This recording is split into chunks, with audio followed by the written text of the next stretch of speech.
didn't realize I was going to have to give my credentials, but I'm Ellen. I'm Nat's niece. Most people called him Nat or Nathaniel, but we always called my uncle Nucky, a nickname for his Hebrew name, Nochum. When he was a little boy, Nucky's favorite story was Hans Christian Andersen's The Little Match Girl.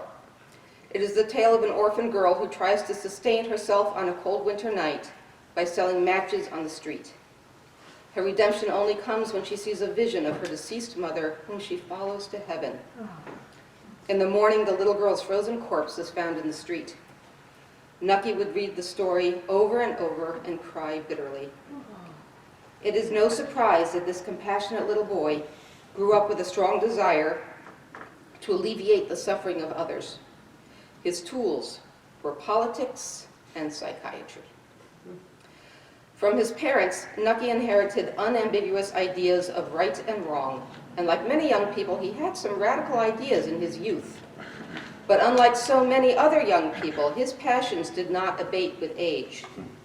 My uncle never lost sight of which ones he thought were the good guys and which ones were the bad guys.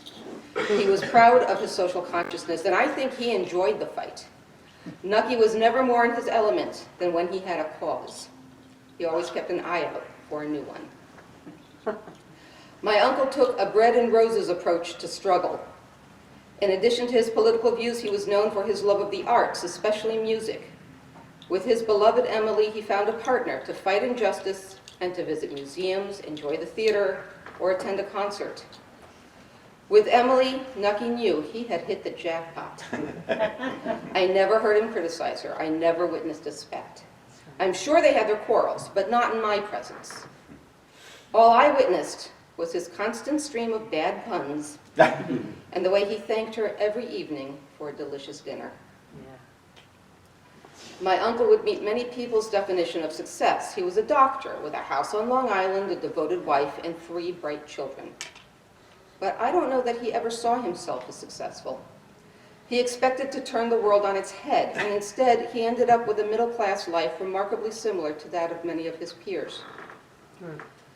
His memory was always impressively sharp and fast.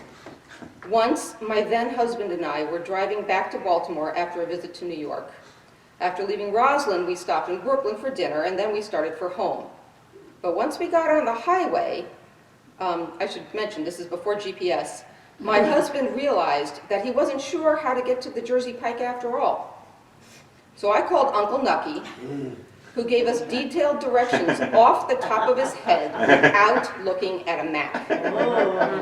But as we zoomed along the highway, the exits were coming too fast, and we missed ours. Never fear, Uncle Nucky was still on the line. He rattled off 2 alternate routes as we sped along, and he got us safely to the turnpike. Over the last few years, my uncle's memory began to slip away. I was shocked to see this intellectual man forget simple things that had happened minutes before. He forgot many of the facts and details he'd always been able to recall. He forgot the disappointments of life. He forgot his anger and resentments. But he did not forget everything. He remembered all the lyrics to songs he had learned 70 years before. When I saw him in November, he recited T.S. Eliot for me. And he told me over and over, it's nice to have family. I told him once that his name was a good name for a psychiatrist.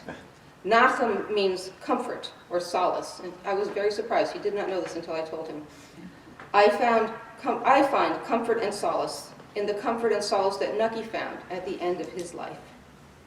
And I wish the same to all of us. Hamakom yinachem etchem b'toch shar avei Tzion v'Yerushalayim. May Hashem comfort you among the mourners of Zion and Jerusalem. He did know that, Ellen. I told him, but he forgot. I don't know. When I told him, he said, you never know. Well, that's great. Thanks. Who's next? Who's next? Bob. Bob.